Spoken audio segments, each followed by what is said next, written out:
श्री कृष्ण कहते हैं, आलसी व्यक्ति कभी भी सफल नहीं हो सकता। जिसे अपने जीवन में ऐसो आराम प्यारा है, उसे मेहनत करना अच्छा नहीं लगता। भला हुआ व्यक्ति कैसे सफल हो सकता है?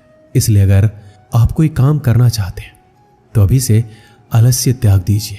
किसी भी व्यक्ति के अपने जीवन में सफल ना होने का सबसे मुख्य कारण क्या होता है? खुद पर भरोसा ना होना। जीवन में वही व्यक्ति सफल होता है जिसे खुद पर भरोसा हो। जिस व्यक्ति को खुद पर भरोसा नहीं है वो कभी सफल नहीं हो सकता। एक बार दानवीर कर्ण ने भगवान श्री कृष्ण को अपनी व्यथा सुनाई और कहा, हे प्रभु, जब मैं पैदा हुआ तब मेरी मां ने मुझे त्याग दिया। इसमें मेरा क्या अपराध था? द्रोणाचार्य ने मुझे शिक्षा देने से मना कर दिया क्योंकि वो मुझे क्षत्रिय नहीं मानते थे। इसमें भी मेरा क्या अपराध? और द्रौपदी के स्वयंवर में मुझे अपमानित किया गया क्योंकि मैं महाराज परिवार का हिस्सा नहीं हूं। जवाब में श्री कृष्ण ने कहा, हे कर्ण, मेरा जन्म हुआ तब मैं कारागार में था और पैदा होते ही मेरी मृत्यु मेरा प्रतीक्षा कर रही थी। जिस रात मेरा जन्म हुआ उस रात मुझे मेरे माँ बाप से अलग होना पड़ा, जहां पहुंचकर मुझे हर वो काम करना पड़ा जो एक गरीब परिवार में करना पड़ता है। गायों का गोबर हाथ से उठाना। जब मैं चल नहीं सकता था तब मुझ पर प्राणघातक हमले किए गए। मुझे मारने की बार बार कोशिश की गई। ना मेरे पास बचपन में शिक्षा थी, ना ही महल था, ना कोई गुरुकुल था, ना कोई विशाल सेना थी, लेकिन तब भी मेरे मामा मुझे उनका सबसे बड़ा शत्रु मानते थे। मेरा भी जीवन कई चुनौतियों से गुजरा है। ये बात इतना महत्वपूर्ण नहीं है कि जीवन में कितनी बार अपमानित होना पड़ रहा है, पर यह महत्वपूर्ण है कि आप उस अपमान का जवाब कैसे दे रहे हैं। आपके पास ज्ञान है जिसका आप इस्तेमाल कर पा रहे हैं और इन सब चुनौतियों को पार करके कैसे आगे बढ़ते हैं। ये बात सबसे अधिक महत्वपूर्ण है। सब कुछ किताबों से ही सीखने को नहीं मिलता। कुछ मतलबी लोगों से भी बहुत कुछ सीखने को मिलता है। गलती उसी से होती है जो मेहनत से काम करता है। निकम्मों की जिंदगी तो दूसरों की बुराई खोजने में खत्म हो जाती है। इज्जत इंसान की नहीं होती, जौहरत की होती है। जौहरत खत्म, इज्जत खत्म। आज के जमाने में सुखी होना है तो स्वार्थी बनना पड़ेगा। ये हम नहीं, इस युग की सत्य हकीकत है जो हमारे जज्बातों की कदर नहीं कर सकते। उनके पीछे पागल होना प्यार नहीं, बेवकूफ़ी है। हवाएं अगर मौसम का रुख बदल सकती है तो दुआएं भी मुसीबत का पल जरूर बदल सकती है। जो दिल में है उसे कहने की हिम्मत रखो, जो दूसरों के दिल में है उसे समझने की समझ रखो। रिश्ते कभी नहीं टूटेंगे। अपनी लगन, धैर्य, हिम्मत और सकारात्मक विचारों के सहारे इंसान अनेक विकट परिस्थितियों में भी सफलतापूर्वक बाहर आ सकता है। यह एक निश्चित बात है कि आप काम खत्म नहीं कर सकते अगर आप काम शुरू ही नहीं करेंगे तो। किसी भी काम का सबसे कठिन हिस्सा काम को शुरू करना होता है। कभी हार मत मानो। आज कठिन है, कल बदतर होगा, लेकिन कल के दिन का बाद सुनहरा होगा। अगर इंसान में कुछ करने की इच्छा हो तो दुनिया में कुछ असंभव नहीं है। जहां दूसरों को समझना मुश्किल हो जाए वहां खुद को समझ लेना ही बेहतर है। बदन है मिट्टी की, सांसें सारी उधार है। घमंड भी है तो किस बात का, यहां तो हम सब किराएदार हैं। परेशानियां जिंदगी का हिस्सा है। जिसने अपनी परेशानियों पर कदम रखा है वह जीत गया है, और जिसने अपनी परेशानियों को सर पर सवार कर लिया है वो लुट गया है। सही रास्ते पे चलना जरा मुश्किल है, पर उस रास्ते पर आपको कोई गिरा नहीं सकता। गिरते गिरते ही बच्चा चलने लगता है। डूबते डूबते ही इंसान तैरना सीख जाता है। चोट से घबराकर कभी पीछे मत हटना, क्योंकि चोट खाकर ही इंसान संभलने लगता है। असफलताओं पर लाखों ताने आएंगे, परंतु निराश मत होना, क्योंकि ये वही समय है जिसे आप पहचान जाएंगे। माँ के बाद सिर्फ हिम्मत मनुष्य का साथ देती है, जो मनुष्य को कभी हारने नहीं देती। कुदरत ने हम सबको हीरा ही बनाया, बस शर्त यह है जो घिसेगा वही चमकेगा।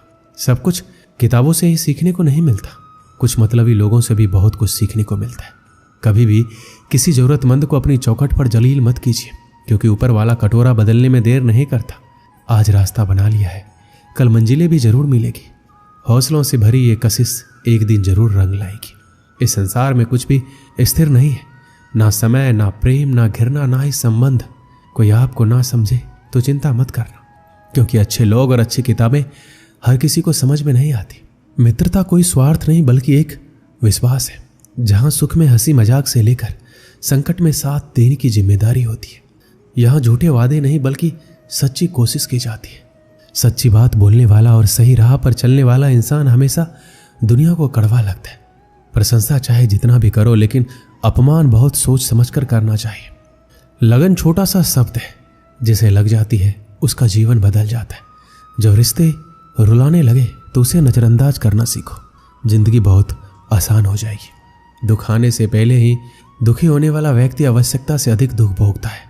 असफलताएं जीवन का एक हिस्सा है।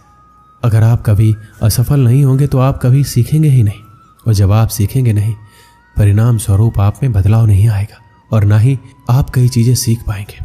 इसलिए जीवन में असफलताएं बहुत महत्वपूर्ण है। वक्त से लड़कर जो नसीब बदल दे, इंसान वही जो तकदीर बदल दे। कल क्या होगा कभी मत सोचो, क्या पता कल खुद अपनी तस्वीर बदल दे। श्री कृष्ण कहते हैं, इंसान के बर्बाद होने के 5 कारण हैं: नींद, गुस्सा, डर, थकान और काम टालने की आदत। सफलता खुशी की चाबी नहीं है, खुशी सफलता की चाबी है। आप जो कर रहे हैं उससे अगर आप प्यार करते हो तो आप जरूर सफल होंगे। दूसरों का भला करने वाले मनुष्य को हमेशा कष्ट का सामना करना पड़ता है, क्योंकि हमेशा फल देने वाले वृक्ष को पत्थरों की मार सहनी पड़ती है। सत्य से कमाया हुआ धन हर प्रकार से सुख देता है, छल कपट से कमाया हुआ धन हमेशा दुख देता है। एक समझदार व्यक्ति वही है जो दूसरों को देखकर उसकी विशेषता को सीखता है, उससे तुलना और ईर्ष्या नहीं करता। एक समय की बात है, एक निर्धन व्यक्ति राजा के महल में माली का काम करता था। उसने राजमहल के बाग में कई प्रकार के फलों के पेड़ लगाए थे। जो फल पक जाते वो तोड़कर राजा के सामने प्रस्तुत कर देता। कई बार खुश होकर राजा उसे इनाम भी देते। एक बार बाग में आम, अंगूर और नारियल के फल हुए। माली टोकरी लेकर बाग में पहुंचा और सोचने लगा कि आज कौन सा फल महाराज के लिए ले जाऊं। कुछ देर सोचने के बाद उसने अंगूर तोड़ लिए और टोकरी में भरकर राजा के पास पहुंचा। उन दिनों राजा कुछ चिंतित था। उसे गुप्तचर द्वारा सूचना मिली थी कि पड़ोसी राज्य का राजा उस पर आक्रमण की तैयारी में। वह इस बारे में गहन सोच विचार में डूबा हुआ था। तभी माली उसके पास पहुंचा और चुपचाप उसके सामने टोकरी रखकर कुछ दूर जाकर बैठ गया। राजा मंथन करते करते टोकरी से अंगूर उठाकर खाने लगा। वह आधा अंगूर खाता और आधा फेंक देता, जो माली के ऊपर गिरता। जैसे ही अंगूर माली को लगता, वह कहता, भगवान तू बड़ा दयालु है। सोच विचार में डूबे राजा का ध्यान इस और नहीं था कि वह अंगूर माली के ऊपर फेंक रहा है। एक बार फिर उसने अंगूर माली के ऊपर फेंका और माली ने फिर से कहा, भगवान तू बड़ा दयालु है। इस बार राजा का ध्यान माली की ओर चला गया। उसने आश्चर्य से उसे देखा और पूछा, माली, मैं तुम्हें जूठे फल फेंक रहा हूं और तुम कह रहे हो भगवान तू बड़ा दयालु है, इसमें भगवान की दया कैसी है? माली ने उत्तर दिया, महाराज, आज बाग में 3 तरह के फल थे, आम, अंगूर और नारियल। मैं सोच रहा था आपके लिए कौन सा फल लाऊं। भगवान की दया से मेरी बुद्धि में आया कि आपके लिए अंगूर ले चलो, और मैं अंगूर ले आया। यदि मैं आम और नारियल ले आता तो सोचिए मेरा क्या हाल होता। इसलिए मैं कह रहा हूं कि भगवान बड़ा दयालु है। राजा माली का उत्तर सोचने लगा कि वह व्यर्थ में चिंतित है। भगवान की दया से उसे समय रहते पड़ोसी राज्य के राजा के पहले से ही हुई योजना का पता चल गया है। इससे उसे अपने राज्य की रक्षा की तैयारी का पर्याप्त समय मिल गया है। उसने भगवान को धन्यवाद दिया और राज्य की रक्षा की तैयारी में जुट गया। जब युद्ध हुआ तो उसमें उसकी विजय हुई और उसने अपना राज्य बचा लिया। इस कहानी से हमें क्या सीख मिलती है? समय का चक्र ऐसा ही है, कभी अच्छा समय आएगा तो कभी बुरा। अच्छे समय में हम भगवान को धन्यवाद देना भूल जाते हैं और बुरे समय में शिकायत करने लग जाते हैं, जबकि आवश्यकता है अच्छे समय के लिए हम भगवान का धन्यवाद करें और बुरे समय के लिए आभार व्यक्त करें कि हमें हर परिस्थितियों का सामना करने के लिए ही वह हमारे सामने वो परिस्थितियां उत्पन्न की है।